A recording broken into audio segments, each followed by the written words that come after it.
What's up, hotties? Welcome back to the channel. It's your girl Leslie, also known as the Hot Mommy, and today we are celebrating 1 year on YouTube.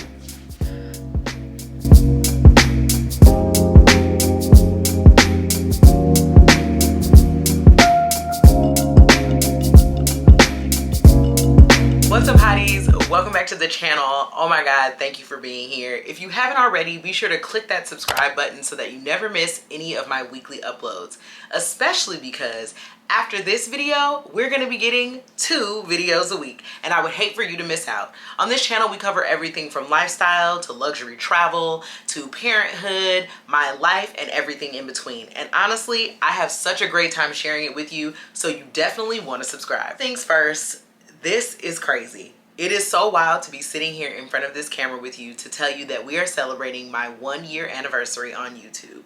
I am super honored. I'm really proud of myself, but mostly I just want to say thank you. But today in this video, I really want to tell you about the 3 major things that I've learned in dedicating myself to the first 12 months of this journey, and what I've really been able to kind of overcome within myself, and what I hope you can take away from my journey to help you along your own journey. The first thing I've learned by being on YouTube for a year is truly about the power of committing to yourself. So often we talk about consistency and diligence and dedication and discipline, but we almost talk about that in terms of how it will help us get a job or keep a career, or how it will help us in our relationships. But I don't often think we talk enough about the relationship that's most important, which is the one we have with ourselves. You commit to doing what you said you were going to do. You develop an immense sense of self-trust.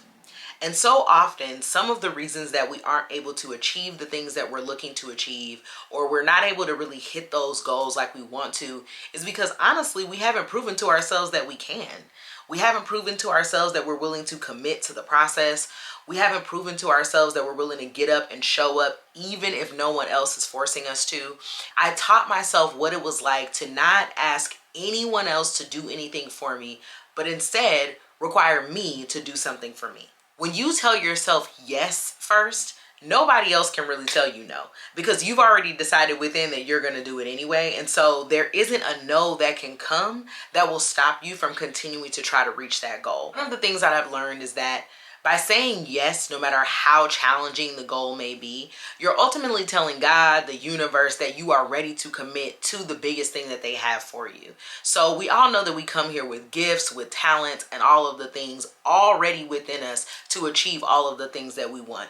I think sometimes we hear those things and they sound kind of like woo-woo, or like, you know, very spiritual, very churchy if that's how you grew up. The truth of the matter is that there's a lot of weight in that. And if we're really wanting so much more out of life, if we've already come here with an immense amount of talent, with gifts that we know are innate to us and we don't use them, how can we continue to ask God and to request of the universe and to write in our journals and to make vision boards of all of these grand things that we want, but we're not even utilizing the thing that we already have? One thing that I learned about myself is that I was so focused on the success that I wasn't having, whether it was I didn't reach the heights that I was thinking I should have with my television show, or the previous 12 years that I've been doing influencing and creating. Because I'm looking at other people's success, I'm missing out on the talents that I have within me already, and I'm not utilizing and being a good steward of what's already been given to me, but I'm constantly asking God for more. The lesson I really learned by committing myself to simply starting my YouTube channel and requiring of myself to make a video each week for a year is that I wasn't really treating my creator career like a job. I kept kind of like saying, oh yeah, it's just this creator thing I do, or I'm taking it seriously because I would upload a photo or, you know, make a video. For me, I felt like, well, it's not giving back to me, so this is all I'm going to give to it. And that was the wrong mindset to have. But what I've learned in committing to this is that 1, I can show up. 2, I can learn something new. And 3, when you commit to being there and you're consistent, other people will commit to being consistent and being there for you.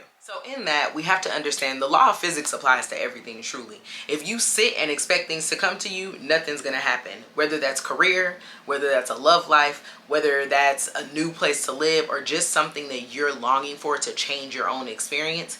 If you do not put things in motion, nothing can come to you. And so what I've learned in this year, number one, is that you have to be willing to put your talent into motion to start seeing the manifestations of the career that you would like and the goals that you want to achieve come to pass. The second lesson that I've learned by being on YouTube this year is being willing to be a beginner again. This was really challenging for me. I literally have been obsessed and wanted to be a creator in some way, form, or fashion since I was a kid. Like many bloggers and many creators, I loved magazines. I grew up in that era where getting a magazine every month was a thing to do. I was a subscriber to the original, Teen Vogue when it first came out. I remember Teen Cosmo. I, of course, was a subscriber to Suede. I've even had conversations with Suzanne, who used to be the former editor-in-chief of that magazine. All that to say is creating content and wanting to be seen and talking about style and life and all of those things is something that is always within me. When I decided that I really wanted to be a content creator, that was in 2011. In fact, I wrote my senior thesis in college on blogging as a new form of journalism. So when I say I'm not new to this, I mean that. However, the one thing that I had to understand about being a creator, and any job truly for that matter, is that you always have to be willing to start from the bottom again. Because sometimes you exhaust where you've already gotten to. Sometimes you may have reached the point of there's nowhere else for me to go here by continuing to do these same things. And so what I had to understand was, regardless of television career past, regardless of bylines past, regardless of what people have seen me do or how they see me showing up on the internet before, I need to be willing to start over again if I truly want to get to the place that I'm longing to get to. If we allow our successes of yesterday to continue to be the only things that we're talking about, we will never get to the future successes that are waiting for us because we're still worried about that last shot that we took. And so being able to say, you know what? I'm gonna go back to YouTube. The truth is, I never had my own YouTube channel. I started on Issa Rae's channel, and she's gone on to obviously have her own career, and I'm so proud of my friend. But it means that I still have to work for me too, and I have to make that happen. And I can't bank on the success of anyone else. I have to merely be willing to do what I need to do for me to get to where I want to go. And so that meant starting from the bottom. 0 subscribers, 0 followers, but still showing up here every day because I truly believe that what I'm putting out is something useful to people who are watching it. And so if you're wondering, how do I get started? You simply do. I've learned anything over the past 12 months, it's that being a beginner is okay. Don't be afraid to teach yourself something new and take the chance on you not understanding and not knowing, because that only means that you have somewhere to go and heights to reach. The third and final thing that I learned over this course of 12 months is that consistency is the base of success. Truly, so often people ask me, how do you do it all? How are you able to show up as a wife, as a mother, as a creator, as a host, as a writer? And the truth is, I have help. I've had a nanny. I have an amazing partner who's willing to support me and allow me to do this career. And by the word allow, I simply mean that he encourages me to go after my dreams and not, forcing me to do something I don't want to do. I'm blessed that, I have a partner who's willing to take care of me and my family so that I can pursue this creative career. Being a partner to somebody creative is not easy because you never know how it's going to go. And so I appreciate that. I have friends who are willing to support me and who encourage me along the way. They've asked me, Leslie, how can we support your career? How can we ensure that you become as big as whoever else? And so I have help and I have support. But in addition to that, the biggest thing that I've learned is to commit to consistency. You may not have somebody or a partner or a mother or a nanny or a group of friends who's willing to be there for you, but you do have you. And so when you commit to consistent, and let that be the line that you say, commit to consistent, I assure you that the people will come. People will show up. Because imagine if you're following somebody online and you heard them tell an amazing story and you're like, oh yes, I can't wait to hear the rest of that story. And then they never come back. Would you follow them? Would you go back to their page, or would you be like, every time she posts, I don't ever see her again? When do I ever see her? And so people forget about you very quickly. We live in an age where things come and go so fast, but even if you show up every day for 1 minute, people are going to be expecting that 1 minute. No one is saying that you have to have 5 videos a week, that you need to have 2 or 3 videos every day on TikTok. But if you commit to showing up once a week, people will know you're going to be there and they will come to find you. And so that's the thing that I've largely learned out of this, is that consistency is the advice that I would give anybody who wants to be successful in this career or any other. I started this channel last year. My only goal was simply to make a video every week for a year. And I did it, with the exception of 1 week that I took off for Christmas. And it was simply because I made sure that my commitment to consistent wasn't something that I couldn't handle. It doesn't have to be huge, but you can bear to put a plan in place. Even if you say, hey, every Tuesday I'm uploading a 10-minute video. Great. So now on Tuesday, I know to look for you, and then you're able to even brand those things, right? 10 on Tuesdays, Tuesdays for 10, all of that kind of stuff. And so just committing yourself to something very, very small allows it to grow incrementally. We've kind of been force-fed this idea that overnight success is something that happens to everyone. And the truth of the matter is, it isn't. Even the people that you've seen who are seemingly overnight successes have likely been working on a myriad of things that have all led to the culmination of their blow up. But the thing is if they weren't putting in those steps, they wouldn't be blowing up. You wouldn't see them. So as much as you're not seeing the rest of what's happening behind the scenes, I promise you that there was some sort of consistency that gets people to where they want to be. In the process of this past year and just committing myself to that one video, I've learned how to become a better storyteller. I'm a better editor.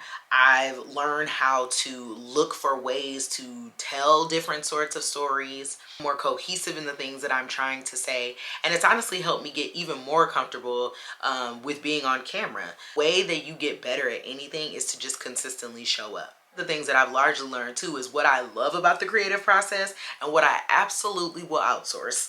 I think that if you don't show up, you never know what you actually like. And sometimes people are like, oh, I don't even, I love being a creator. I love doing these things. And truthfully, they might not even love all of the things that are required for you to be a creator. Typically, most creators are a team of one. They're the camera person, they're the publicist, they're the talent, they're doing all of the things. And so it can be really challenging because you get burnt out doing every job. But the only way that you'll ever get to a place where you can hire a team and be able to outsource other work for people to help you is through consistency. Now I know, like, being in front of the camera and ideating and creating stories to tell and videos that I want to tell, that's the part I love. I love being in front of the camera. I love styling myself for you guys. I love showing you how to style yourself. Editing, sure, I'm good at it. I've gotten great at it, but I am happy to send this footage to somebody else to make that happen for me so that we can come together and tell the story even better. I've learned the things that I'm really, really great at. As a former publicist, like, I can pitch, but it's not something I always love to do because I don't like talking about myself in written form in that way. So sometimes that can be challenging for me. So I know what I'm looking for as the next year comes up and as I'm looking to build a team and find other people to join the Hot Mommy. So those are the things that you learn when you're consistent. If you're not consistent, you never know. You don't make these type of discoveries, one, about yourself, or two, about your brand and business, because you can't, since you haven't been doing it long enough.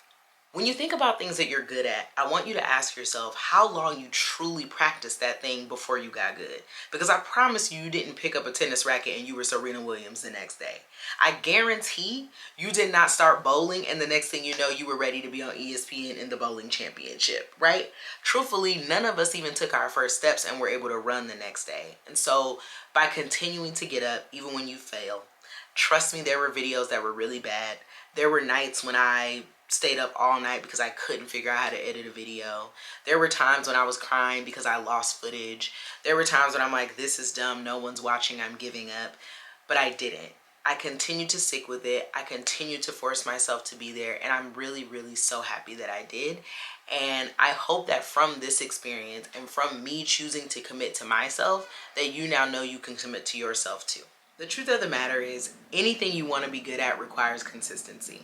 And anything that you're desiring, whether that's subscribers, whether that's followers, whether that's money, it requires you to show up before they do. Hotties, thank you. I feel tears coming, actually. Thank you so much for being here. It honestly means the world to me that there are people that show up to this channel each week to see what I'm talking about. The amount of comments that I've gotten from people saying that they love my content or that they get excited when it pops up on their screen as something to watch only truly makes my heart swell with joy and with pride. I am just grateful. And some people may be like, girl, it's just a little 1,000 subscribers. But to me, that honestly means the most. If you've ever read the book Superfans by Pat Flynn, you understand the power of 1,000. And so the first 1,000 of you here are truly super hotties. You're the hotties who really understand. You are the early adopters, the people who said yes to me before anybody else did, before it got really cool. And so I just want to say thank you. Thank you for encouraging me. Thank you for making sure that I didn't give up even if you didn't know that you were doing that for me. I just want to say I appreciate you. So as always, if you love this video, please be sure to subscribe, like, comment, and share so that we can bring more hotties to the game. Because as an early adopter, I need you to spread the word about me. And guess what? I'll see you later this week because we've got another video coming. Until then, bye.